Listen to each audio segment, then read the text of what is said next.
Hello, everybody. Welcome to the 122nd episode of the Manor Podcast. I'm your co-host, Roger Bodee, joined as always with my best friend and other co-host, Michael Hamilton.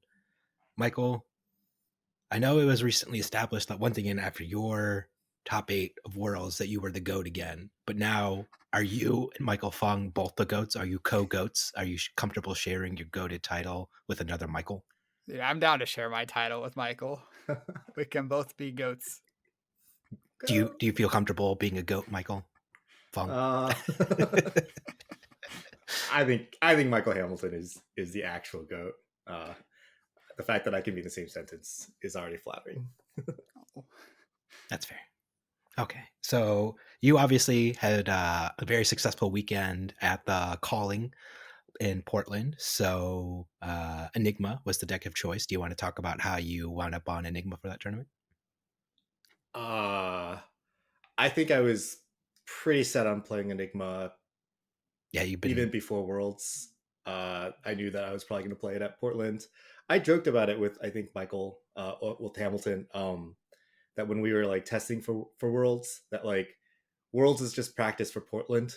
And that's kind of like the mentality that at least Bodee and I have had, like honestly for the last like year and a half, 2 years, which is like there's always another tournament, and like while that tournament that we're playing right now is important, like we're constantly learning. Like the mistakes you make at Worlds, the things that you learn at Worlds, you can apply them at the next tournament, even though it's smaller stakes, even though it's like not as prestigious.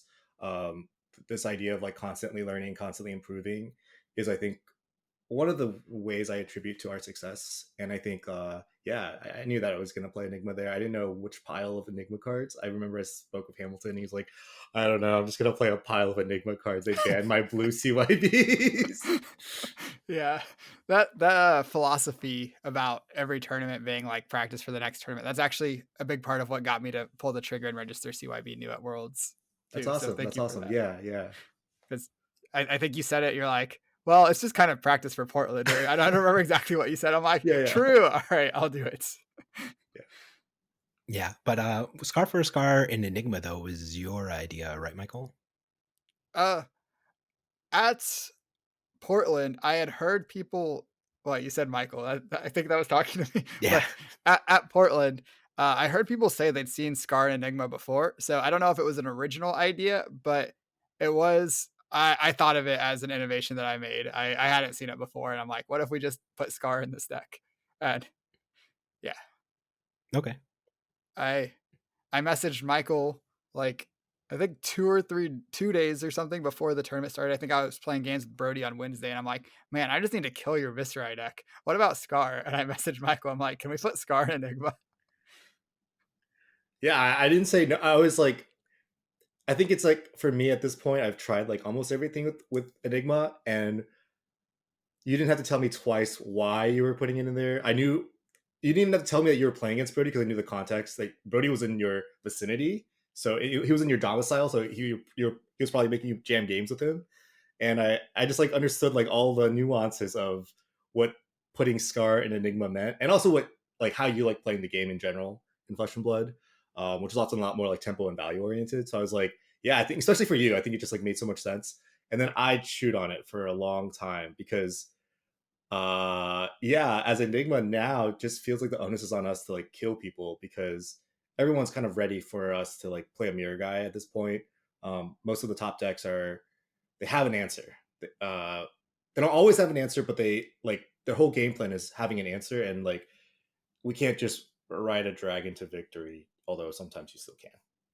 Yeah, I think it's really hard to build your deck around protecting your auras. And a lot of the decks that are doing well are very good at killing your auras, even when you're trying to protect them. You spend 4 or 5 cards to protect your auras, and their last hit gets through, or maybe you protect your auras, but you don't have Tunic counter up to swing with it. So they just get another turn to try to clear them again. And maybe you can't defend them on the next turn.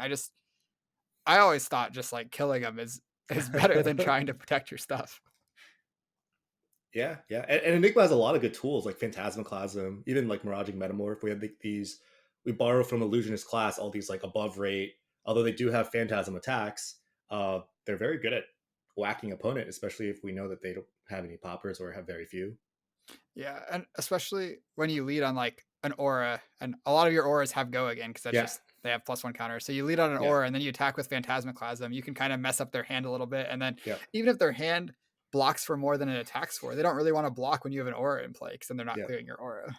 Yeah. Yeah. It's like true damage. That's the Enigma like secret hidden mode is we have true damage once we play an aura down. Yeah. It's an interesting form of evasion, but it works. Yeah. Yeah. Okay. So did you want to go like round for round, like what you wanted to, or how your tournament went? Yeah, sure. I can kind of blitz through this. Round one, I played against Jesse Keenan on Levia, who he and I have history actually. When I played Lexi into his Levia, I don't remember which tournament this was, but he took 9 blood debt on stream from a Beast Within against me, and I barely beat him. Like, I think if he took 6 blood debt, I would have lost. To let you know how lopsided that game went. Wait, it's not blood debt. It's like the pings from. Oh, Beast sorry, Within? not blood debt. Yeah. He lost 9 life from Beast Within. Just flipping 8 cards that weren't 6s. So, And so if he, one Beast Within was 9. yeah. That's crazy. But he just like played so well on stream. Like he got max value from his husk, and like I thought he was gonna let his husk pop that turn. Instead, he just blocked perfectly to the point where his husk did not pop that turn, and then he got it was just like he played so well, and I barely won because he took 9 life from the Beast Within. And I think our game was kind of like how most of my games would go. I had a really lucky run this past weekend. I have a turn where we're both at 25, and I have a Scar for Scar in my hand, and I think I also have like a sync or something. I don't remember. I end up not syncing because he just goes claw, and I'm like, I'm at 25, he's at 25, so I'm gonna go to 22, and then I go to Scar for Scar, and I have like some board or whatever, and I'm like, oh, that's fine. I just like lose this little part of my board, but I still have some go again, and it's gonna be so good. And then he loses 4 life from blood debt. He's like, go to end step, lose 4 life from blood debt. I'm like, wait, what? Now he's at 21, and I'm like, oh, I have to like chain end with Scar. But I mean, that was like one of the reasons that we liked Scar. It's like when you're behind, Scar is great at catching you back up, and when you're ahead, like you're ahead. Yeah. You're ahead, and a lot of the time it's still good enough. Yeah. It's a chain ender. It's a 0 cost card that we're unembarrassed to play. I think one of the things I thought about when you mentioned Scar was how many times I've been playing Essence of Ancestry Mind as a chain ender or Spectral Prowler as a chain ender, just because like I have too many cards, like my opponent, whatever, for whatever reason. And I was like, wow, this is so much less embarrassing than those 2 cards. I think for this weekend, if all my Scar for Scars were standing orders, I would have had a better I don't know how you can have a better tournament, but like I would have like won harder or whatever. You were just winning too much. Yeah, I ended up blocking with Scar almost every single game because I was always ahead in life. But that first round, when Jesse lost that 4 life to blood debt, that was just like how a lot of my tournament went. Just like these really fortunate little things to me, like not like insane blowout things, but just like little things going in my favor. Yeah, that game was just kind of sad. I think Jesse basically never drew a blood rush until like when he drew the blood rush, it was like such a big life discrepancy. I was in full send me the bill mode, and then he was low enough that I was just like playing any ward was taking cards from his hand. Round 2, I played against Matt Schubert, and I have a really funny story about this. I was in Calling Florence 2 weeks ago, Italy, and I played against Matt, and we played in a side event, and he was playing Aurora, and I boarded in my just normal what I think Aurora a good board against Aurora is, and the first turn of the game, he pitches a blue Wreck Havoc to make a rune chant. And I was like, what did you just pitch? I was like, okay, I can see this being like, like of all the blues, like this could be okay. Yeah, he ended up being, I guess we call it Somersault Aurora, which is like not a concept we haven't tried before. We've tried Somersault in every single Lightning hero because it's just such a cool card, but not very good into Enigma. I think he, on turn 4 or 5, just said, would it be rude if I concede? Because I have like a Spectral Shield with 6 counters, and it's just been, every turn is just starts with 7, go again, and he's just like, block 6, somersault these 2, like I saw like Weakest Link, Amnesia, Wreck Havoc, Red, Finals Fighting Spirit, Rainbow. Like that was the type of deck he was playing into it. And I don't think he had actually really played against Enigma ever. Like it felt like his first or second game. Fast forward to Portland, we play again. I mean, he knew that I was going to Portland. He told me that he was going to Portland. So we both knew that we were going to Portland. And I match against him. I'm like, this is insane. I can't believe I'm like, the world is so small. And I'm so scared that he's just going to be normal Aurora. I still board the same way, which really means I kept in Phantasmaclasm, because that card is terrible against his deck. Like the first time I Phantasmaclasm him in Italy, he had 3 poppers in his hand. I was like, I guess we'll Then you take the take the blue. blue. Yeah. But yeah, he just played a very similar build. He said he innovated like changed 9 cards just for the Enigma matchup, which included Slogism, both red and blue, pummels, and they were not good enough. I Phantasmaclasm in one turn, and he was like, I don't want to show you my hand. Oh. His hand was like Sigil of Suffering, Pummel, Slogism. I don't remember the last card. Maybe it was another copy of one of those. But it was just, yeah, it didn't go very well for him. It was probably the easiest round I had in the tournament, just because I had familiarity with it, and I just drew, like, the turn he went CNC for 12 with Slogism. I have 4 3 blocks, and my Tunic is going to 3. And so it's just like things just went so well for me. Round 3, I play against this guy named Tater. And I have another funny story. He, on round 2, turn 2, pitches a yellow Biting Breeze, and it immediately sparks this memory of mine, because I had played some Talishar games with Enigma that week, and I was like, dude, I played against this deck on Talishar on Tuesday. And he was like, no way. Were you Enigma then? I was like, yeah. And he was like, did I kill you with 2 Salto Wounds back to back off a really large wide turn? And I was like, you did. And he was like, and I was like, I told him my my account name on Discord was I am Grat at that time. And he was like, dude, I played against you. And I was like, what the heck? The world is so small. But because I had played against that version of Ira, which is really close to Phi, like it's basically like head jab that deck. You can get away with playing yellow Biting Breeze and yellow, like just like some of the yellow ninja cards, because like the Ira ability could kind of buff them, or you just pitch that card to Ira. So it was like very similar to Phi, but I guess you can get that +1 more reliably. But we changed the deck. Like we played the Clasms, the Miraging Metamorphs, just like more attacks, and just trying to basically race in an aggro race.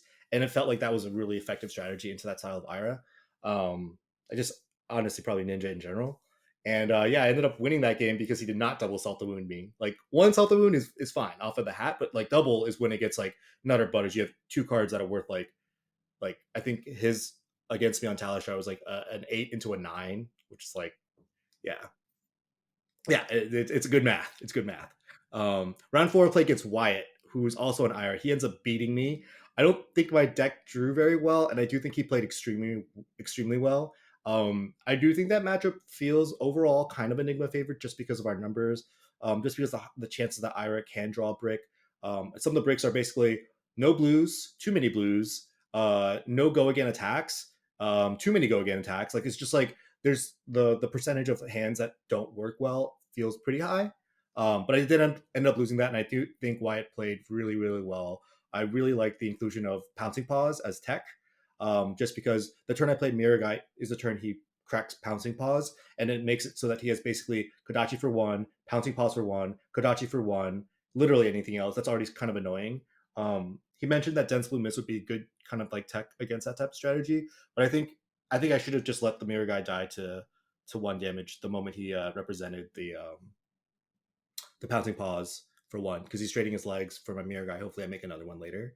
I don't think I played perfectly. I don't think I realized how good of tech that was. But yeah, that was a really good game.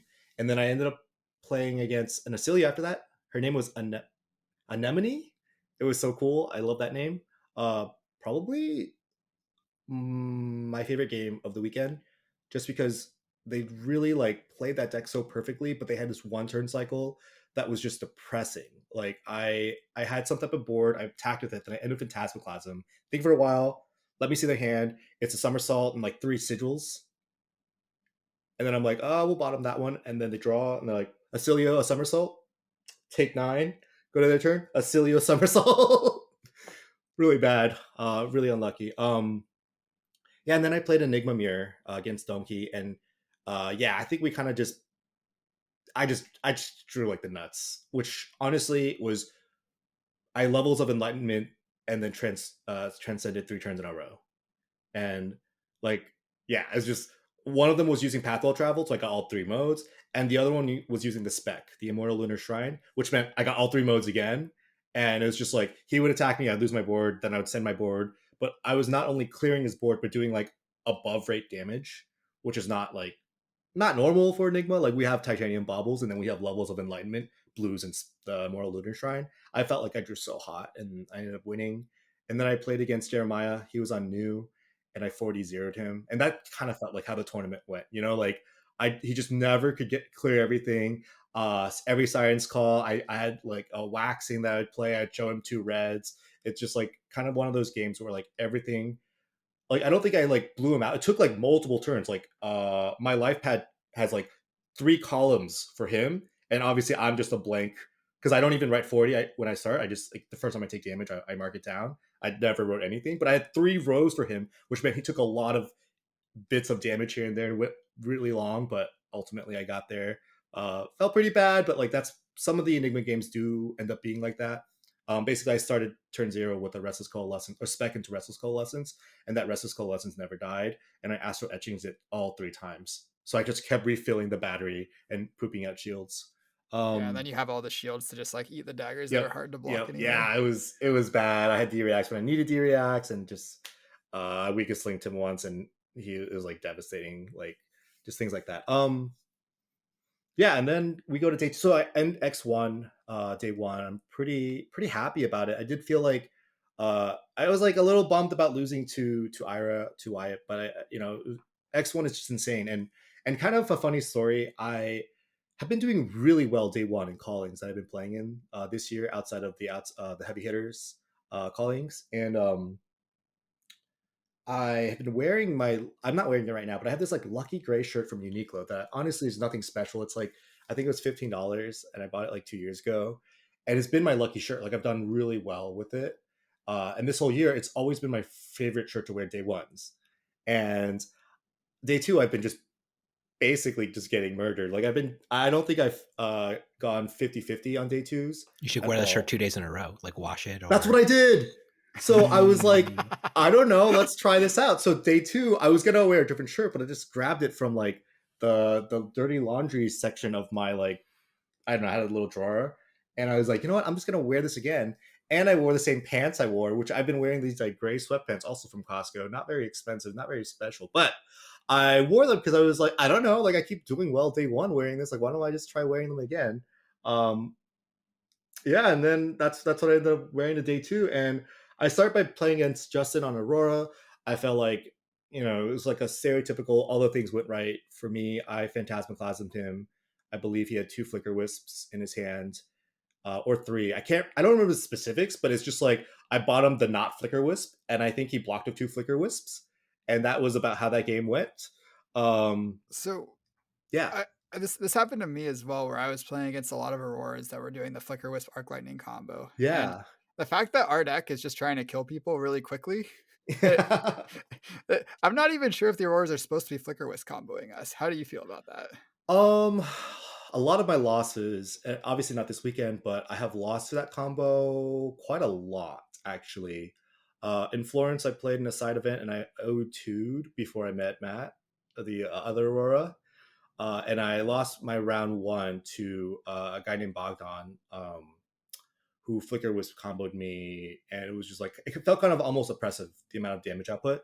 So I actually don't think it's a bad strategy. I just think that um, by Enigma's being more aggressive gives you less time to find the combo, because he literally comboed me on the first turn of the game. Like he arsenaled the card, and then the next turn I did raw like vanilla damage, and I went to like 17, um, because he just drew the other part of the combo. And I mean, just does a lot. Like it makes his was a like I think it was just flicker arc. It wasn't even flicker.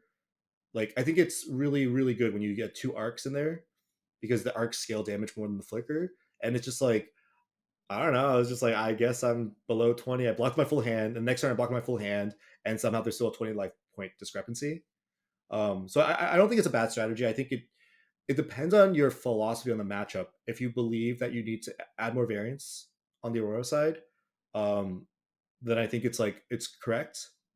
I will say that I'm terrified of that. I'm way more terrified of that than seeing Crown of Providence and any other chess piece like Tunic, whatever.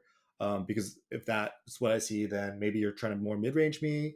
And I do think I can find more windows to win the game if the game goes long. And so if I feel that way, then maybe it is correct to play the combo. It's just when I play the combo like equipment, I just feel so like every time I draw a flicker and it's just like it's not immediately time to go, or like there's a channel lightning valley in my hand, I don't have a lightning card and I have a flicker instead. I'm like, it's just like a cracked bauble, and I just like it's not good for my mental health. But I am pretty terrified of it, and when it does line up, I feel like you do win the games much Yeah. more easily.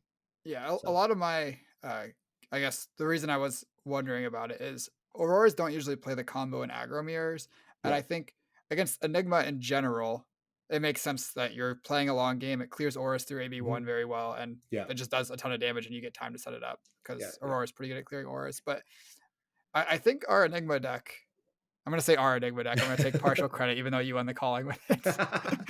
No. I do think it does feel somewhere between like an aggro deck and a mid range deck with like the scars and just playing a bunch of above rate attacks.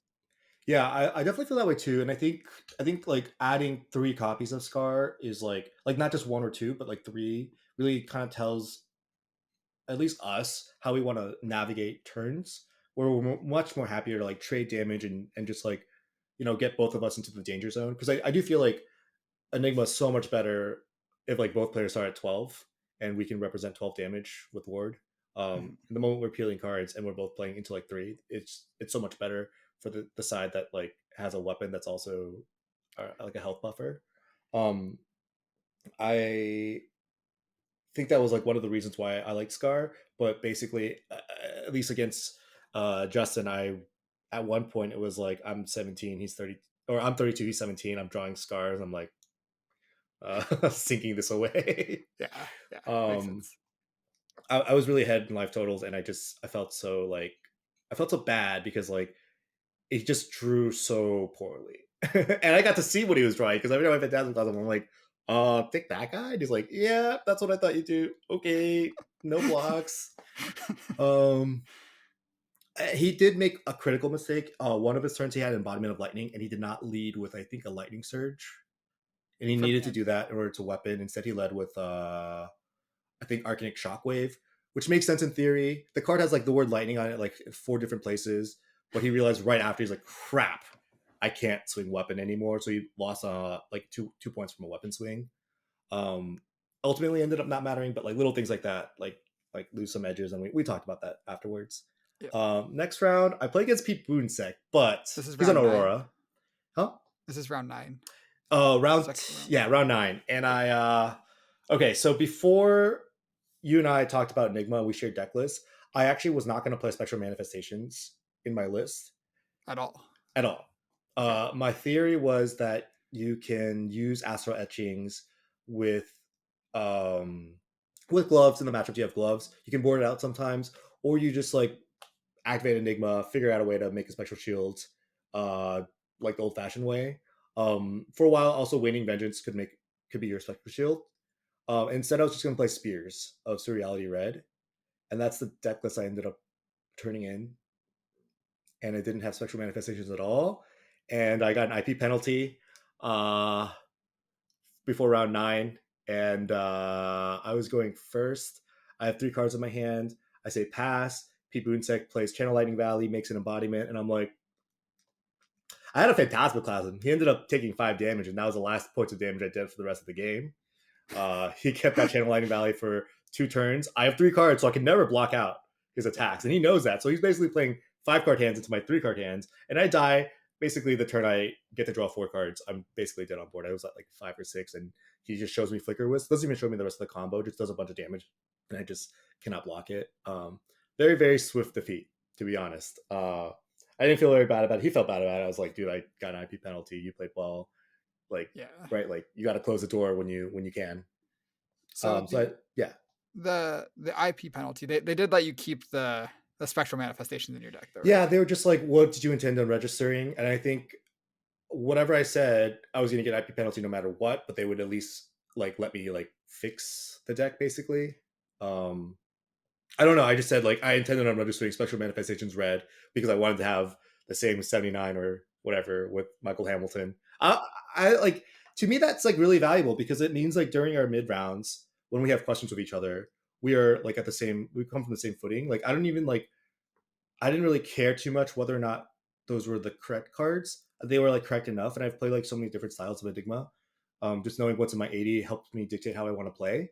And I was just like, there's like a lot of value in us having the same deck list. So that's why I wanted to have the same deck list. But I just forgot that on my printed out deck list, I had Spears and not Spectral Manifestations Red. Yeah. And Spectral Manifestations Red was funny enough, like terrible card the entire weekend. Same thing, because I like usually had a board.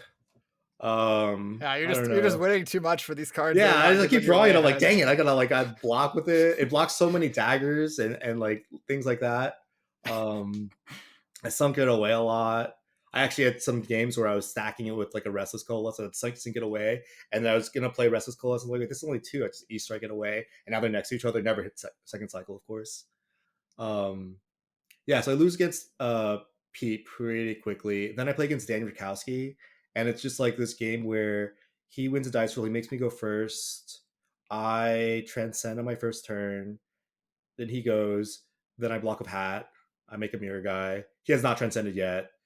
I'm attacking a mirror guy, and the first thing he's like size and blocks 6 on the mirror guy because his hand is just a straight brick, like 4 cards. None of them have go again. He's just preserving life. I follow up with like I don't remember like a Phantasmoclasm or something, and then he looks at his hand. It's like a Levels and Ancestral Harmony, and I actually make a mistake. I let him keep the Ancestral Harmony, and I bought him the Levels because I'm like, oh, Levels is such a good card. But what I should have done is actually I should have bought him the Ancestral Harmony, because the only way he would have won, because he was so behind at that point, is by playing Ancestral Harmony and actually probably still blocking 3 with the other card, but then arseling Ancestral Harmony, and then next turn just luck sacking the Ancestral Harmony because it's like such a good comeback card. Instead, he keeps the Ancestral Harmony. He blocks with the other card, which he ended up drawing another Ancestral Harmony, so it wouldn't have mattered. And the next turn, he plays Ancestral Harmony and banishes a cheat card off the top. So it was just like basically into like penalty the card away. He got like 2 value from it. Like just things just went so in my favor. I got to keep Mirror Guy for another turn the next turn, which is just like that's just what's it called? It's unlawful. It's illegal. You can't let the. I learned that term in law school. Illegal. Illegal. Yeah. Ancestral Harmony, man, it's just such a strong card. You're like he bricked on it and it was still worth 2, and it's like ceiling of that card is like 8 or 9 or something. Yeah. It's like no, he bricked it. It was 2, which is like 2 is not bad for your 0 cost blue with go again. Yeah, it was just, he needed to transcend. It helped him transcend. He ended up, I think, attacking him with Levels, and he told me if he had kept Levels, it would have been so much better, because usually when you play the first Levels for 2 modes, you can play the other one for 2 modes, and it's just like things go really well for you.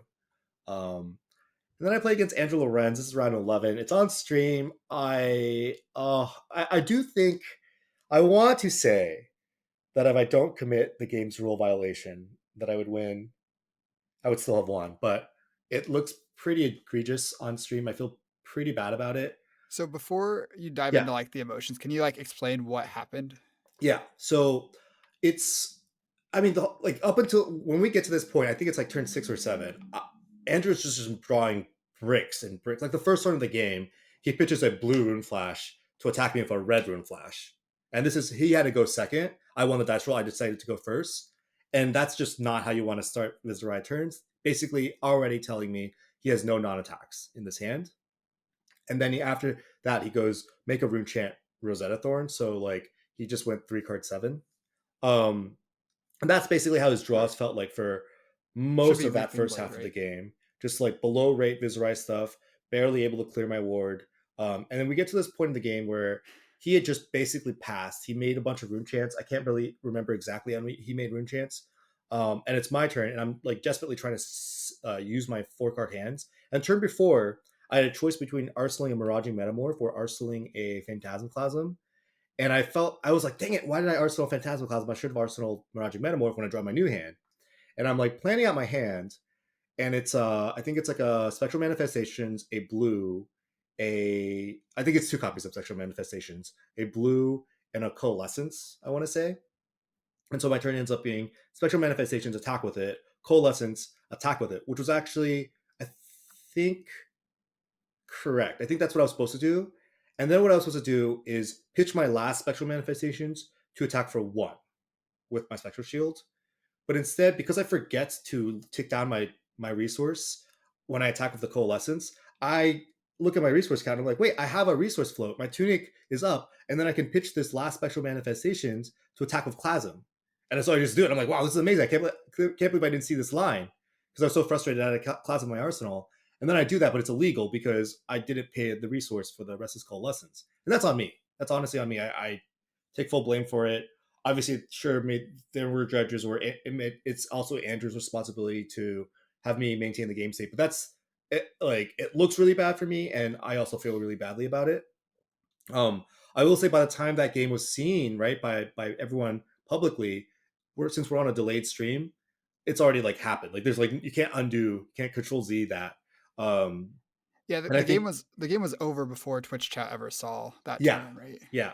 yeah. I think it caught up by the top 8. I want to say, it caught up at some point during the day, but it's too late to fix that. I feel really bad about that. I think I'm doing some more content on that game, particularly where I talk about basically a bunch of what ifs. Like, what if I played that properly? What if I did the line I just said, which is just pitch the other spectral manifestations red to attack for 1, keep the Phantasm Plasma in my arsenal, because the immediate next turn he clears my board, and I actually do a Mirror Guy turn where if I have the tunic up with my Mirror Guy, because Mirror Guy basically functionally costs 4 resources, he costs 3 plus a resource to swing him. I have my tunic up so I can actually end with the Phantasm Plasma the next turn. I think it still yields a victory for me. The game just plays out slightly differently. Because my Phantasm Plasma ends up bottoming a red Malefic incantations, which will never matter. He will never get all the counters from it because I'm just going to Mirror Guy him the next turn and basically kill him. But yeah, I felt really badly about that game. I think that is probably, if you were to ask me what my like scariest matchup from the meta decks is, it's definitely Viserai. I think he was playing the more, if there's Sonata Galaxy in his deck, it's what we've been calling like the Noah Bagelman, the Runaways Viserai, the more setup-y Viserai, which is that way because some Enigmas are playing Sigil of Solace, maybe an Arcane Polarity to try to fatigue Viserai. And if they're playing the more like Cheerios version, you actually do run the risk of getting fatigued. I think he drew against an Enigma that was doing some type of strategy like that. I think he conceded in one time. Oh yeah, he did concede. Brody was a good guy. They went to time. But I mean, that was just like the fact that they got to that game state was telling. And I think we came up with like a better counter to that strategy just by being a little bit more aggressive. I do think Scar for Scar is a little sus in that matchup because obviously we're higher life total because they're setting up Rune Chance. But after they, when they send that 9th blade, usually they are higher life total after that. So I think Scar looks good in those situations. I don't know. Things just don't like, they didn't line up too well for me, but they were so poor for Andrew. Like he was just not finding Mordred's. His first Revel was like so late into the game. He was so behind in life, and it just felt like so many things went in my favor.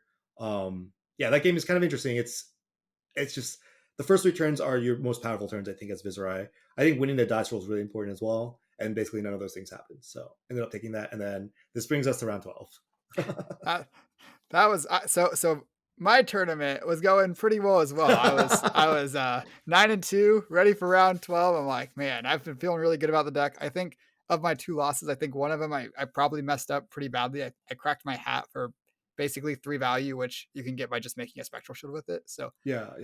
I messed up one round pretty badly, and I'm feeling better, playing much better today. Round 12.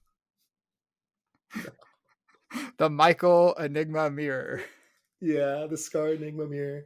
I felt so sad, but it was like so bittersweet because we knew that meant one of us. We knew that Scar Enigma was going to make top 8 at the very least. We just didn't know which Michael would be piloting it, and I think I tell this story in the post tournament interview. But obviously, the day before, in that morning, you and I were looking at our list. We were like making our final like last cuts, and I'm looking at your list, and I'm like, I think you got to play at least a second Ripple Away. Like the first Ripple Away is just not enough, and I also don't really like blue Sink Below.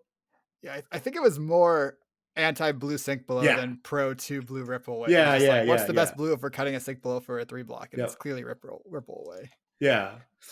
And it's so sad because I own 3 non-foil and 3 foil Ripple Aways. And the day before when I was packing, I was like, why would I need non-foil Ripple Away? I have 3 shiny ones. And of course, I'm sitting there telling you not to play blue sync below, and I'm like, crap.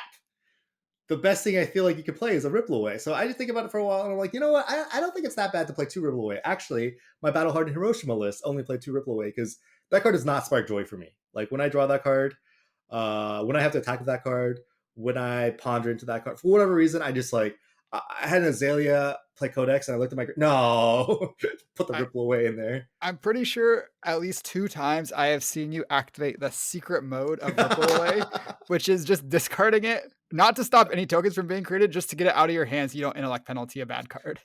Yeah. During Dash IO days, I remember we were playing against Bodee, and Brody's attacking, I'm blocking, and you were watching me play, and you're like, why are you keeping Ripple Away as your last card? I'm like, look at this hand. All of these other cards require you to keep another card to get them out of your deck. But the Ripple Away, it has that secret mode. And of course, Bodee did that. I'm like, I have 1 card in hand, 1 card in arsenal, and Bodee just goes, play a core, pass. And I'm like, aha, my turn. I will discard this Ripple Away, your turn. Powerful. So I give you that foil Ripple Away. You take out like a Sync Below. I ended up adding a blue Sync Below into my deck to replace it. And of course, the very first turn, and I joke about it too. And I was like, this is just a joke. There's just no way. And I'm like, if you discard that Ripple Away to my Spectral Manifestations, I swear. I did not follow up. It was a very toothless threat, but and it's like turn 0 of the first turn of the game. I'm like, play Spectral Manifestations, and you just make that face. It's like, I don't remember exactly how to do it, but I'm like, no, not the foil one, please. And it was the foil Ripple Away. I think my main notes on that game are I popped Phantasmaclasm twice. I got so lucky. Or not, I triggered Phantasm twice. I had a weakest link off the top of my deck on your Phantasmaclasm. So that was just pure numbers. Obviously, I don't think I had a board or anything. It's just like, I just saved so much life Plus points. 6 life. Yeah. And then later on, you had a Miraging Metamorph that I also had a popper for. It was an Enigma Chimera. Yeah. The old blue 2 for 6. Yep. Which was like just 3 more life again, or an extra card. And those both gave me like the life buffer I needed for our late game, because we're like both playing the same way. We're playing what like a lot of experienced Enigmas are like, which is we're not really tied to our board. The moment our opponent keeps a 4 or 5 card hand, we're probably just gonna fold the hand away, because the downside of trying to protect and then losing your board anyway is so bad. We were just playing that game, and our life totals just went straight down to the wire. I think it was a 1-1. It was like 1, like it was like super low life totals. I think you were at 2 or 3 when you had the big restless board. I never did damage to you again after that. Yeah. Whatever it was, it's just like, a light feather would have ended our careers there. But yeah. And I think we talked about it. You had that one turn with the Rage Spectre that maybe you should just block 6 and then send the Rage Spectre, peel some cards for me. Yeah. My hand was 4 blues, no chi. My arsenal, I don't remember what my arsenal was. It wasn't anything that did anything. And I had 4 blues, and you had a mirror guy with just 2 counters. 2 counters. Yeah. And then you attacked with the mirror guy. Yeah. And then you attacked with something else afterwards. I don't remember what it was. Maybe a weakest link. Maybe it was something for 6 or an E-strike. Yeah, just something small. And no, I'm pretty sure I could have blocked 6 that hand, so it couldn't have been. Oh, not small. Sorry, something not like. I think it was Miraging Metamorph. You have to block. Yeah. I think it was that. I think anyway, but I chose to play my blue Sync Below and try to find a card that could help clear your board rather than just block 6 and play the Rage Spectre, just accept that your mirror guy was going to live another turn. And right. I just used blue Sync, hit another unimpactful blue that didn't do anything. And I think it was probably better to just block 6 and play the Rage Spectre. But yeah, because like both life total considerations, and also it's like when you're playing that blue Sync, you have to think about like, what could I actually hit here that actually would help? Any cheat card would probably help, to be honest. So maybe mathematically it was there, but you did not, and then it was really bad because you intellect penalty a card as well. Yeah.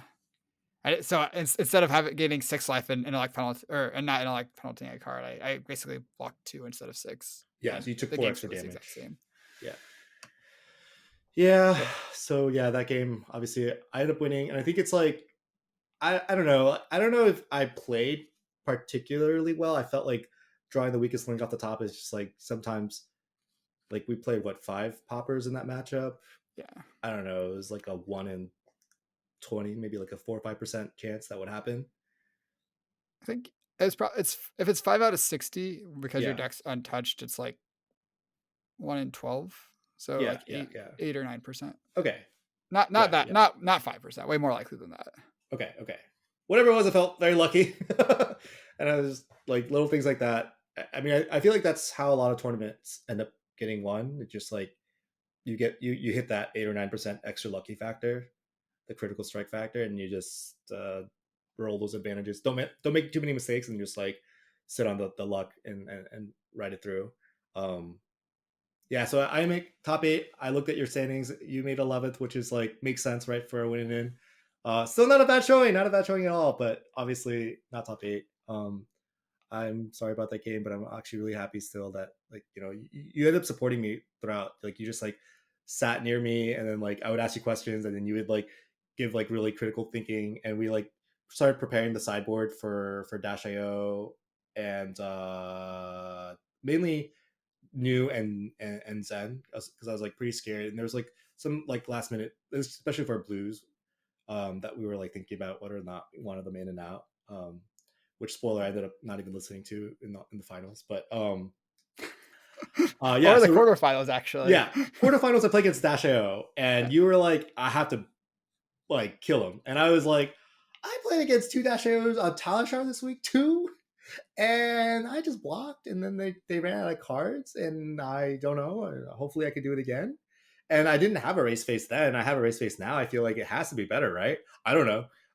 I just got so lucky. I feel Themindo is a really good player. I can tell he's very experienced with the deck. But I turn 0, play Spectral Manifestations, and I Astral Etchings it. And the next turn, he has a really bad turn. So I just start my next turn with 7 go again.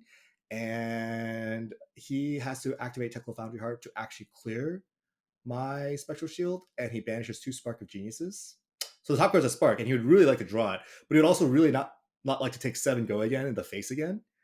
So he ends up activating the Foundry Heart, and he banishes Spark, and the next card is another Spark, and that's just how the game went for me. He never resolved the Spark. He never played Cerebellum until like second cycle, it felt, because he was forced to pitch it. Basically, like that one little play from turn 0 changed how he wanted to play, because I mean he was at 18 when I was at like 40 because he just is free taking all this damage. And it's funny because Dash.io plays like a pretty bad aggro deck when she doesn't have core Cerebellum. He had pen script in his deck. I don't know if he ported it against me, but when you don't have all these like item augmenters, you're actually just playing kind of just like a fair like like leg tap into surging strike type of deck, especially when you're on Hanabi Blaster and you can't get the second or the second counter or the third boost card. Which was like the structure of like 2 of his hands. I think it was like a boom grenade, a blue, and 2 boost cards. So you just like 5 go again into 5 is like all you're able to do, which I can deal with that. I can deal with that. Yeah, that's how that game went. I think I fatigued him at 18. I was at 18. I was really mad because I think you were watching, and I play a Restless Coalescence. I have a Spectral Shield with a counter, and I just like, yeah, your turn. And I'm like, why did I move the count? I don't understand. Yeah, it's just -1 life.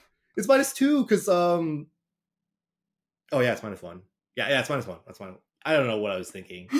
I was so mad, and because I did that, and then I was like kind of tilted. I misplayed the next hand. I have 2 Sync Belows in my next hand, which is insane because it's his like go turn. He's gonna max V me with a Boom Grenade, and if I had blocked in my hat, got a Chi, then sunk it away, and even gotten a 2 block, I would have been able to block out his max V and Not take the Boom Grenade. not eating a Boom Grenade. But instead, I didn't block out either, and ate a Boom Grenade, and still fatigued him at 18. So really sad for me, but obviously I still won. I wasn't happy because I didn't play perfectly, but also it was like nice because I was like, I played this matchup twice on Talishar.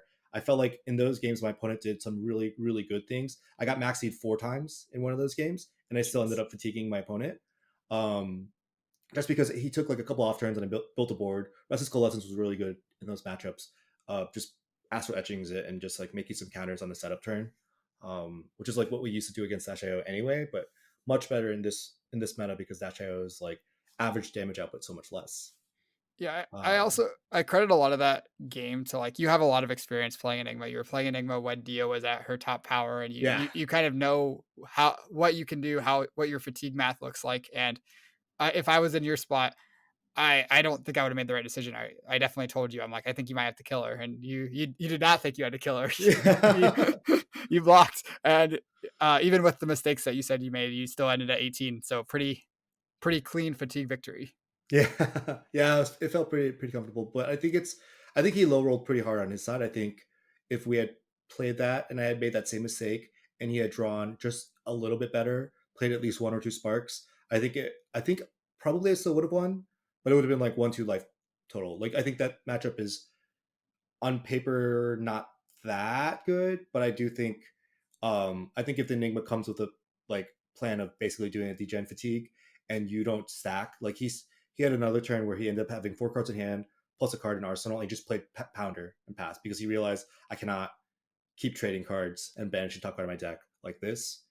And I just like every time I felt like I punished him, that was the turn I attacked him with a race face or something, and it was just like he had to block, and it was just like, not cool on his side. Um, yeah, I was obviously happy to win. I was a little sad about my misplay, and I was like, I really need to like get it together for the next game. Um, and the moment that game finished, the judges came up to me and they're like, "Oh, your semifinal opponent is ready for you." I'm like, "Oh, what am I playing against?" He's like, "Tarek on Enigma." I'm like, "No, like I don't want to play Enigma here." Those are like the scariest. I feel like they feel so coin flippy with like because I played that mirror a lot at this point, and like I've won games that I felt like just like I don't know, my opponent just like didn't draw the right things, and I've lost games where my opponent has a mirror. I've lost a game where my opponent went mirror guy, double transcend, play mirror guy, astro etchings it, pass, and I look at my hand and I'm like, oh god, like play Essence of Ancestry, stir the pot, make a shield arsenal this really bad like ripple away or something, your turn, and just like 10 go again. I'm like or not even 10, it's like 14 go again. I'm like, oh, I think I have lost the game. I can't kill it this turn either. Yeah, um I think Enigma is one of those heroes that can really high roll, but her high roll looks like a little bit different than like Zen in the yeah, past high roll, where her yeah, high roll yeah, is yeah, you put 10 plus power into play on the turn your opponent has a bad hand. And like yep, every deck's gonna draw a bad hand every now and then. Maybe not yep, every game, but yeah, it yeah, yeah, happens. So yeah, those and in the mirror, it's just like both sides have the chance to do that. And Enigma yeah. decks tend to be maybe a little clunkier than most aggro decks. So Yeah, yeah, yeah, yeah. Our bad hands are way worse than our good hands. Like the gap between them. Uh my game against Tarek, I don't remember too many specifics. I think I misplayed from the dice roll. I chose to go first, which made no sense because his deck played more instants and he punishes me immediately by playing a Waning Vengeance, which that is like the least punishing thing that he could have played. If he played like a waxing would have been really badly off. yeah, His first maybe turn with the waning. Hmm? maybe Restless would have been slightly less punishing, but Oh yeah, yeah, yeah. Restless would have been yeah, yeah, yeah, yeah.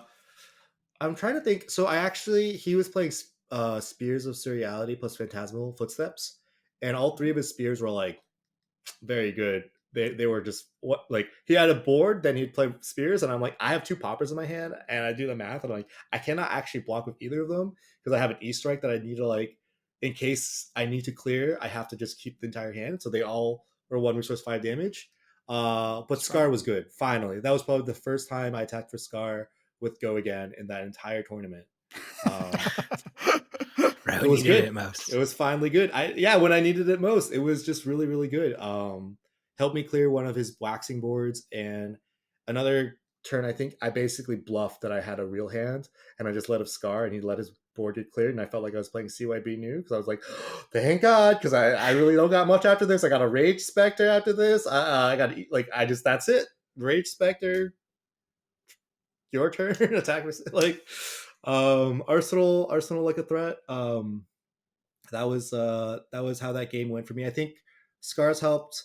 Um, I he did not play Spectral Manifestations. He actually played kind of what I had in mind for the deck. He had Red Spears instead of Spectral Manifestations. Um, I never drew a Spectral Manifestations, but I was terrified because he had 3 Rippleaways and I never saw any of them. I had one turn where I could have played Spectral Manifestations or I could have played Astro Etchings, but I would have to use my gloves, and I just use Astro Etchings and I just pitched Spectral Manifestations. But that was like a really like good pivot turn for me, and then I just rode like a Restless Coalescence to victory from then on. That game was pretty close, and I think the main reason I won was actually not because of me, but because one of his hands was Mirror Guy, Mirror Guy, Mirror Guy, uh, Titanium Bauble, and the hand's just really jank because like you have to Arsenal Mirror Guy with that, but you have to Pitcher Mirror Guy as well, and that's going to be the last Mirror Guy you probably play unless we go to second cycle or you stir the pot or whatever, because he had a block of Hat. So he's not shuffling the deck anymore, and he played Mirror Guy, and I had a Mirror Guy in my arsenal, so I just played my Mirror Guy, and then he played his second Mirror Guy, and I just natty drew into Mirror Guy with like double Transcend. So it was just like I just felt like that's just like as high roll as it gets, right? In that matchup, barely squeak it out. We actually go 1-1. That was our end life totals. But I started 1-1 with a Restless Coalescence of 2 counters, and I don't remember what else I had. It didn't matter. Restless Coalescence with counters very strong in Yeah. game states. Yeah. Usually in any game state, but especially there, I guess. Yeah. And then the finals is on stream. I actually misplayed the first turn of the game. I should have activated my boots. I should have done anything. Basically, that she should never have been Siren's Called away. I'm not sure he should have Siren's Called there, Victor, in general. But it's like the first turn of the game. I double Transcend. One of them is Drop in the Ocean, which I think is one of the highest high rolls you can do in that matchup. Is just dropping a dagger that this poor new just paid 2 resources to send at you, and you were just like, I just show you 2 cards. It's like I fuse with 2 chi and then just like put them back, and your dagger just like somehow just got nullified. But he ends up Sirens Calling me on that turn, and if you watch it, I let one of my cheese go when I could have just activated Enigma and then activated my boots and then showed him the Astral Etchings and played my next turn the same way. I ended up letting him draw Scar for Scar into his arsenal, which he uses to very good use because he's basically never ahead on life the entire game. I do think that game does showcase sometimes that Enigma does run away with the game. And the CYBs actually, I feel like, were a net positive for him. I think there's no other card in the game that would have let him do what he ended up doing, which is when I let the Mirror Guy with 7 counters on it die to his Leave No Witnesses, and he plays a CYB. Obviously, I look like a fool. I still think it was the correct thing to do, but if you had literally any other card besides Sigil of Solace, you would have been so dead because he was at 1 when he goes Leave No Witnesses, and he lets my Mirror Guy clears my Mirror Guy. Then he plays Red Count Your Blessings and goes to 5. If he was at 1, he's just dead the next turn because I have a Spectral Shield 2 go again. That's a card. Then I go Phantasmaclasm unless he draws a popper off the top. That's the rest of his hand, and it's my turn again. And I have an Astral Etchings in my arsenal for the next turn to Etchings the shield. So I think that was a good showcase of CYB just giving new those little edges here and there that don't intuitively make sense. You wouldn't think, and I never thought, especially when we played our first few games, that CYB would help the Enigma matchup. But after game 2, I was like, I can totally see this being good. It's not purely good, but it just lets you kind of play the game from a different angle. Yeah, it makes it a lot easier to use what I believe is New's most common way of defeating Enigma, which is fatiguing her. Yep. When you have all this extra life gain, then you can take the damage from whatever attacks, clear the board, and then you have CYB to kind of regain a lot of that life back. Yeah, it's funny because the hero I think of when I think of CYB New, I actually think of Bolton, which is I knew you'd give that face, Roger, but it's because in some sense both heroes are storing resources for later, and life is the most important. There's no in Flesh and Blood, life is cards, right? You pay life to keep cards, and by gaining life on the off turns when Enigma doesn't have a board, you are storing cards, potential of keeping cards on the turns that Enigma does build a board. So there's not that many heroes that can actually store resources like that, and Bolton's one of them. I don't know. Every soul is at least 1 damage when you still have beacons. I'm just saying. Enigma's pretty good at storing resources for future value. The resources just stay on board and kill your opponent. That's true, but it's not a permanent uninteractable resource. Life is the only way I can interact it was by attacking you. So you said that finals game was a bit of a runaway, but or a snowball. I don't remember exactly what you said, but it Yeah. wasn't like what we usually see from Enigma snowballs, where like you play like you talked about your earlier round against New, where you had a restless that just stayed in play and Yeah. you kept putting more counters on it and you Yep. 40 would him. It Yep. wasn't like that. Your board got cleared like almost every turn. I don't know. There might have been one turn where you kept something Mhm, in play, mhm. but it was like I think the pretty very first turn of consistent. the game, I played a Rage Spectre, and then I kept it around because I arsenaled the sink below. I kept it around for one more turn. That's it. I immediately got cleared because he scarred first scarred me the turn after. I think that's the only time I kept the board besides like the very, very late game when he was like basically having to block down, and I had that Spectral Shield that had 4 counters on it because of the Astral Etchings. That was like the first time I'd like actually kept the board, and that's because his life total was so low he had to block with all of the cards. Yeah. So Um, and that was like kind of highlighting the strength of just like hitting him with Enigma. Yeah, that's true. I think like when we played our test games, I never had Waxing Spectre in my list because I felt that Waxing was greedy, although it was really good in certain matchups. I was like, oh, I don't want it. And the main reason I didn't want it is because of Dash AO, I needed my deck to have a certain number of no blocks, and Waxing Spectre didn't make the list. And I was like trying to gear my deck to beat Dash AO, be able to fatigue Dash AO, and have like as few no blocks as possible. But basically, once Dash AO's like dominance left the meta, it really opened up like the deck slots for Enigma, and playing Waxing that matchup feels so nice. And it's almost always I play it in response to Siren's Call. Like I have that turn where my hand is really bad because instead of taking out Erase Face and bringing in like any of the bad blue attacks that are kind of scary against New, I decided last minute, I was like, Erase Face actually has text. If they have a Venomous Bite or a Hiss, Erase Face says you can't do it anymore. So I was like, let's keep them in. And I remember when I was like offering that idea to you, you're like, but aren't you just gonna draw like all reds and it's just gonna be like you'll die? And immediately the first time I draw an Erase Face, it's a 4 red hand with a Waxing Spectre, and I have a blue sink in my arsenal, and that's the turn I get CNC'd, and I'm just like, block of Erase Face, take 2, lose my arsenal to blue sink.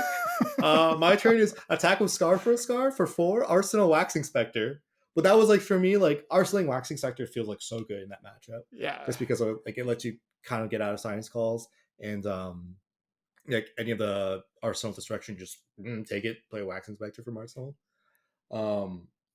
Yeah, and that Waxing Spectre ends up being pretty nice, but that's and the next time I draw like a Raised Face with like 4 reds again, I was like, oh god.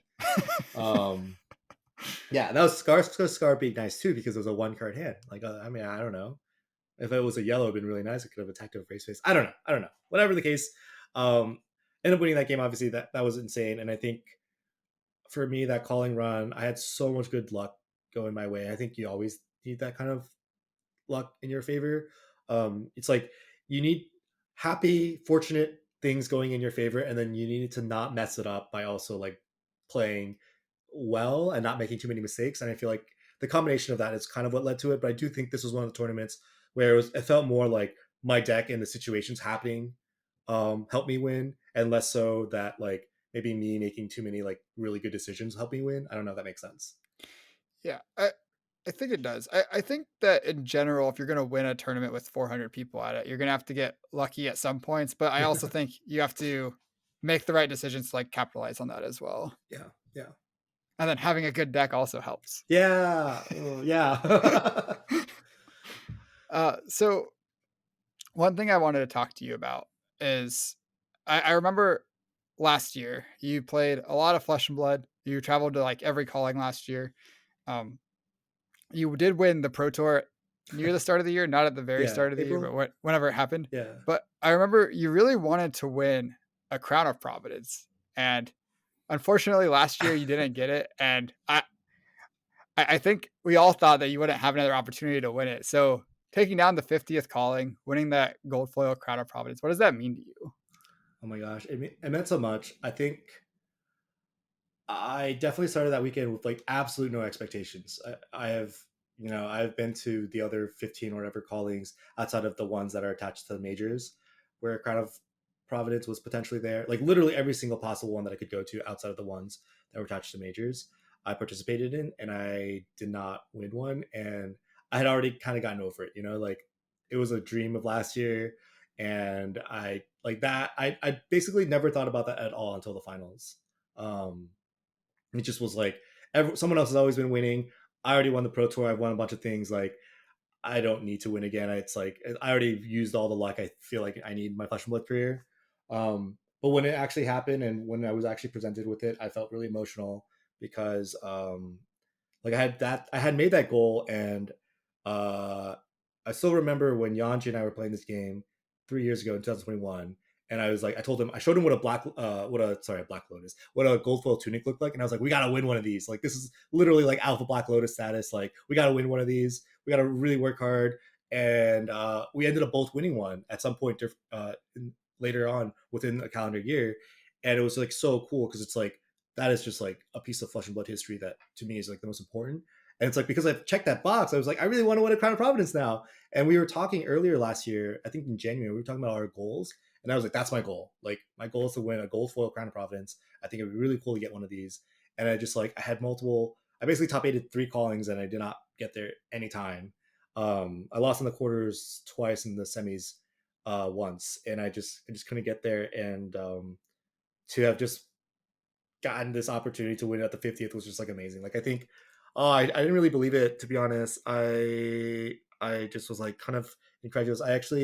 I did something that I only am doing nowadays because of you, Michael. The first time you and I roomed for World Championships, the one that you ultimately won at what was it, San Jose? Like we roomed together at the Hyatt. You called Casey like every night, and I thought that was really cool. I actually admired you a lot for it, or I thought highly of you for it because it's so hard for me to think of Leslie or my wife while we're in tournament mode, and the fact that you like it was very intentional. Like it wasn't like we were just like literally downtime. Like we were talking. You're like, I think I'm gonna call Casey. Is that okay? I thought I had a lot of respect for you for that, and I ended up calling Leslie that night, and I was like, I was just like talking to her. I was very emotional. But I thought about like how you did that even before you became a world champion. Um, you just like took time to just check in with the people that you love and you care about, and that was cool. That was cool. I have a lot of respect for that. Thank you. I am glad that it makes me happy whenever something that is important to me that other people either appreciate it or use it to do things that are important to them too. That's really cool. Yeah. Roger also does that too, by the way. He also calls his wife and video calls with this kid. But like the first time I saw that in action, and that was meaningful to me because like all 3 of us obviously have SOs and life partners. But until then, like I've been moving with Bodee a lot. I've been moving with like people who are a lot younger and at different stages of their lives, and they don't have that like responsibility or that person that they call and check in with. And I think that's the coolest thing about Flesh and Blood is like a lot of us are former like ex Magic grinders. Like I was one, I never did well, but we've had that young phase, and now we're all like getting older and more mature. We're just old. And I think it's just cool, right? Like we're still playing this tabletop game where you have to like meet a bunch of people, but we have like this level of maturity that I really really appreciate. I think it's like it's good. We can be good role models for others as well, and it just shows that like you can be a really good Flesh and Blood player, a really good TCG player, and still be able to have these meaningful relationships outside of that, with both like having a kid or having like a life partner. So I want to continue to do that and just be a good example of that. And so I thought, and Michael was the first time I saw that. Yeah, I'm bringing Angela and Austin with me to Chicago, where since it's in, I think the tournament's in the same thing as I get to do the bring wife and kid to the hotel with me. So that's Yeah. nice. Yeah. I think it's gonna be great. The fact that it's close, it's in the same venue. Yeah, I think earlier this week I'm like, Roger, what are you doing for Chicago? I don't know how I'm getting up there yet. I haven't figured everything out. He's like, you're on your own. I'm going with Austin and Good luck. Sounds good. All right. I have one more question for you. It's a whole nother topic or not a whole nother topic, but a small little sidebar before we wrap up the podcast. So I know what it is. There is a player of the year race that was announced. Okay. I think it was announced at Worlds. It was announced very recently. Yeah. And you are currently in first place on the player of the year race. Is that something that you're striving to win or compete in this year? Absolutely. I think that changed a lot of my plans. I wasn't planning on going to Kuala Lumpur or Florence. callings just because this year has not been the best for me until that calling win. I think someone mapped it out and said like if 2023 used the same retroactively gave up World Tour points, Bodee would be at like 96.3, something like that, like some outrageous number closer to 100 than anything else, and I would be at like 30 something, and there would be a lot of people in between in the 40s, in the 50s, anyone that basically all the people that won a Pro Tour or Worlds, because those are worth like 28, 32 points, like they'd immediately be in the scoreboard. And that's kind of how this year has felt. It's been not the best year. I won a couple battle hardens, but I got like 33rd at Amsterdam and like 68th at Osaka. Like it's just not. I've usually like my goal has always been top 32 at these tier fours, and I just honestly, if I had played perfectly and just had bad variance, I would have felt better. But I also did not play perfectly. I had made mistakes, and I felt pretty bad about my year from an organized play perspective. And I wasn't going to go. But then when the World Tour kind of got announced, I was like, well, that's like one more thing to strive for. Like, and it's kind of like a clean slate, like my year up until now hasn't been very good. But now I have this clean slate of like, we're all at zero again. Thank God, because I'd been 60 points behind Bodee otherwise.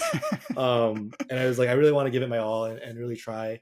I think I keep saying this, right? And Roger keeps calling me out on this, but I think like this next year through Worlds might be kind of the last year I have to 3 years in a row I've been hearing this story. Well, okay, but actually, because we're moving, we're planning on moving sometime late next year. We don't know when. We're buying a home that hasn't been built yet, so they have to build it first. And we're planning on moving down to me and Leslie are planning on move to Virginia and maybe start a family down the road. But like this would be kind of the last year. Okay, maybe if we started late enough, maybe next year. But like I'm pretty sure this is the last full year that I have. But like even I think I proved that like sure maybe you can't jet set around the world 100% of the time like you're doing now. Like you can still like squeeze in. I think I play a reasonable amount of tournaments. Yeah, I can imagine like a calling or two, but definitely like no international callings and none of these domestic battle hardens. And I think that's fine. I just well, even I went to an international calling. Right. But you really wanted to go. I really remember when you were talking about that. Yeah, you wanted to. Yeah. So that's kind of like my thought process is like, yeah, the World Tour for this year is gonna be really cool. I really want to pursue it. I know that Brody's gonna be breathing down my neck. Like right now, I'm ahead of him, but like, God, all it takes is like literally like one event. Brody's been on a tear. Like he has made top 8 at basically every event he has made this entire year, except for the tier 4s. Like I actually am struggling to think of events that he didn't make top 8 at. He also won a calling this year. Like he's just been on an insane run, and I think he's like lifetime like 33 PTIs earned. Like it's just like his meteoric rise is just like it's so we take it for granted, but it's like insane. And so I know it's gonna be stiff competition, but I think it's gonna be great. It's gonna be good competition. It's gonna be cool. I know that there's like pretty controversial opinions about the World Tour, the rich get richer, like those vibes, and like maybe trying to cap it at like only 4 or 5 like of your best events. I think right now as it stands, it encourages me and Bodee at least to go to like basically every event. I don't know how many other people it encourages to do that.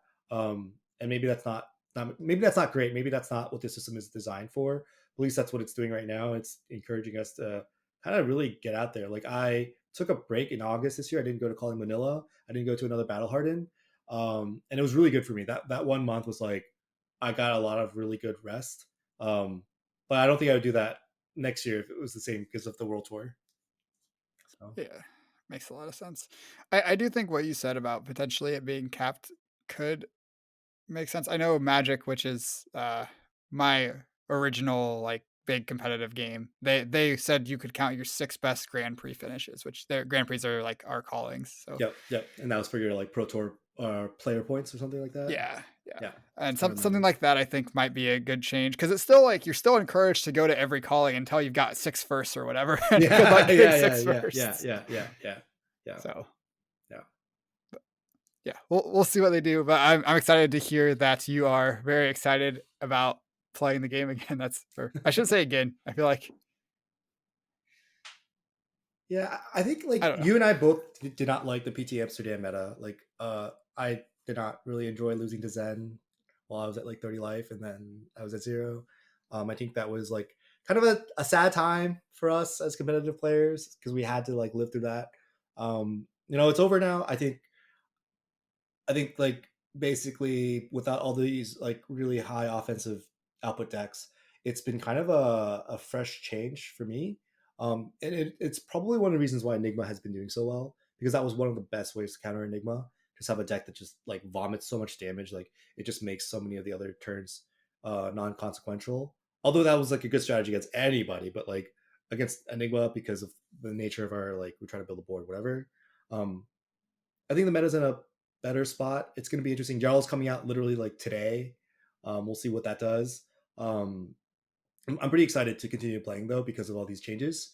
It's made the game feel just a little bit back to like the amount of variance in the game has felt like it has swung back to less variance. And like you have more opportunity to express skill and also more opportunity to express like deck build decisions, which I felt like were negated a lot more when you were just dying in one turn. Yeah, I think a quote that I saw floating around on social media with people kind of expressing frustration for whatever reason in this current meta was that people were saying that when MST was first announced or whatever, they thought Enigma was the most fair illusionist they have ever printed.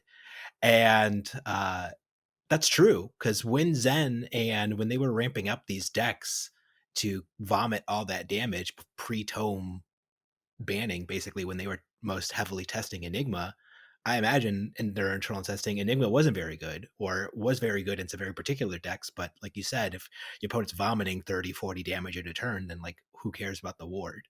But when they banned the tomes and slowed the meta down, then Enigma gets a lot more powerful in that kind of situation like you were talking about. But obviously that wasn't their initial intentions when they were designing the set.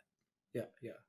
It's funny because I think Prism 2, and Enigma actually had some similar play patterns in the case that both heroes wanted to use their hat to create these like 4 or 5 card hands, like Prism 2 with Halo plus like Tome of Divinity, and then just like overwhelm from there. Uh, but that is no longer possible from Prism 2. Prism 2 is now like a really sad, glorified Herald aggro deck. But Enigma still has kind of retained that identity of being able to use hat to pivot or use hat to like just play 5 cards plus arsenal into opponent. And I think that's like something that they probably wanted to happen, but at this point it's starting to become like pretty oppressive play from both heroes, honestly, from Zen and Enigma. Um, but because Zen has lost so many of his tools to make it really powerful, it just feels like Enigma is the biggest winner and actually the best user of Traversal Universe, and it's no longer Zen. That's how I truly feel because I played Zen at a couple pro quests because I didn't want to play Enigma Mirrors. I was kind of scared, and I was playing a lot of Zen, and I realized Zen has some weaknesses too, and I think that's how I ultimately ended up just being Enigma guy. Makes sense. Yeah, touching on what you said about lower variance too. I'm trying to think of all the games I've lost since the book bannings, and basically every single game I can point to a play that maybe I should have done something different. And a lot of the games that I lost, there's like a for sure turn that I almost certainly should have done something different. I'm not saying that that would change the outcome of every game, but a lot of these games are close, and if you're making mistakes, then it's great to be losing games because of mistakes and not Yeah, just losing games because Zen's doing yeah. 35 damage to you. Yeah, absolutely. I lost some games to High Octane after the book bans. In fact, I Sure. lost 3 games at the Worlds. One of them was definitely I could have played better, but 2 of them were just like, you got me. Like, yeah, I'm gonna shoot you pistol 6 more times. System reset. High Octane. Yep. Got it. You got it. I'm dead. Okay, you got it. Fair. I was like, yeah, we banned the books, but then there's like a lot of offensive overlap from the Dash AO deck. And then once they banned High Octane, like I have really not felt that way. Like I feel like all of my games have been I can make decisions. And I know that I have said Enigma is not very good for a really long time, but I've done a lot of soul searching, and basically that spiel about Enigma being the better traverse user, which I don't think everyone will agree with me, but it's just something I've started to internalize more because I'm like, how am I winning? Like I keep winning these games, and I'm like, I don't understand. Like these are supposed to be bad matchups, right? Like Zen for in particular. And I'm just thinking about it. And I'm like, I just think that like already from a Mystic standpoint, the Mystic heroes are playing all these blues, so we don't have these all red hands that are like kind of really bad for almost every other hero. we have that a lot less because we're just playing so many blues. We're intending on attacking some of these blues. So our all blue hands are sometimes some of our best hands, which is incredible, right? Like I played I think Wyatt posted his IRA list. I played it for the first time. I drew 4 blues. I basically pressed main menu, conceded immediately. I was like, these all attack for 1. I'm gonna have to arsenal one of these. I don't want to play anymore. Yeah, I think that the power of Traverse and Enigma, it makes a lot of sense. And like the big powerful turns, like you combine a chi and mirror guy and any Yeah. form of disruption, and that hand's broken. But like Yeah. to do that, you only need the mirror guy and Yep. the disruption piece, and then Yep. the hat covers the chi, and then you just need to draw 1 more blue, and your deck is like all blue. So it's very easy to put that hand together. Yeah. Yep. Okay. Any final thoughts, Michael or Michael, before you wrap things up then? I just Michael, I really appreciate you. Thank you for just always, I don't know, being a great friend. I also, your mom commented on my Facebook post, and it was really, really touching. I think it's really cool. I think like really like a lot of good players in this game, we are surrounded by people who love us and care for us. I felt that especially when I was in Baltimore. It's like hard to take it for granted, but you know, Thanksgiving was yesterday, and there's like so much to be thankful for because we have, like you and I, Michael, and also Roger, we all are quite privileged. We are comfortable enough to be able to travel. We have the time, we have the resources.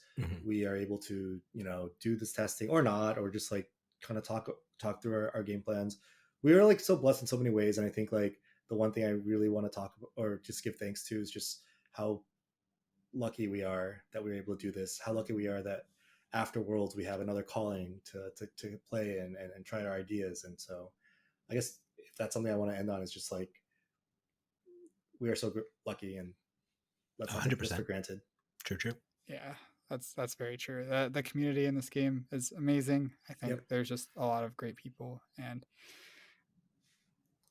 it is a lot to be thankful for. I agree. We are loved. Thank you for loving us, and we will try our best to pay it forward. Yeah. Well, one more thanks. Thank you, Michael, for coming on the podcast and talking through your calling. Appreciate it a lot. Yeah, of course. Anytime. Thanks for having me. Of course. And the next time you're being thankful for the people and events in your life, always remember, mind your manners.